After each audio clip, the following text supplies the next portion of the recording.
రాజధాని పరిధిలోని 29 గ్రామాల్లో 904 కోట్లతో మౌలిక సదుపాయాలు కల్పిస్తున్నట్లు మంత్రి నారాయణ చెప్పారు.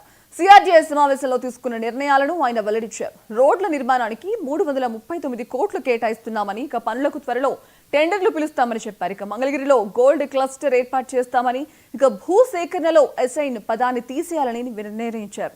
ఇక రాజధానిలో 411 కోట్లతో వాటర్ ట్రీట్మెంట్ ప్లాంట్ నిర్మిస్తామని మంత్రి నారాయణ చెప్పారు. వాటర్ సప్లైలో 30% గ్యాప్ ఉంది ప్రజెంట్. ఆ 29 గ్రామాల్లో వాటర్ సప్లైలో ప్రజెంట్ 30% షార్టేజ్ ఉంది. అదేవిధంగా సివరేజ్ ఏదైతే యూజ్డ్ వాటర్ ఉందో దాన్ని ప్రాపర్గా ట్రీట్ చేసి బయటికి పంపించడంలో 100% గ్యాప్ ఉంది. అదేవిధంగా రోడ్స్లో 40% రోడ్స్ గ్యాప్ ఉంది. అదేవిధంగా స్ట్రీట్ లైట్లో ఒక 10% గ్యాప్ ఉంది. వీటన్నిటిని కూడా యాక్చువల్గా సిఆర్డీ యాక్చువల్గా స్టడీ చేయించింది. స్టడీ చేసి ఎస్టిమేషన్స్ కూడా చేసింది.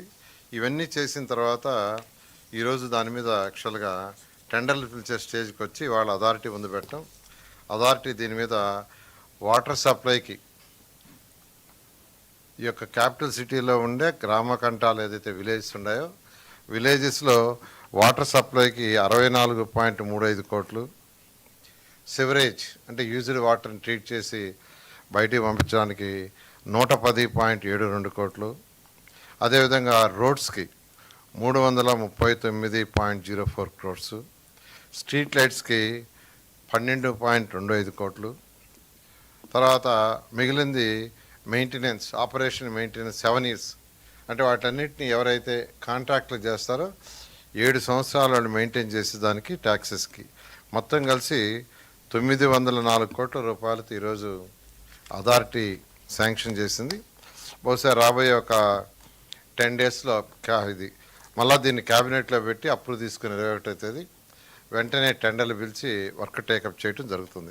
వాటర్ సప్లైలో 30% గ్యాప్ ఉంది ప్రజెంట్. ఆ 29 గ్రామాల్లో వాటర్ సప్లైలో ప్రజెంట్ 30% షార్టేజ్ ఉంది. అదేవిధంగా సివరేజ్ ఏదైతే యూజ్డ్ వాటర్ ఉందో దాన్ని ప్రాపర్గా ట్రీట్ చేసి బయటికి పంపించడంలో 100% గ్యాప్ ఉంది.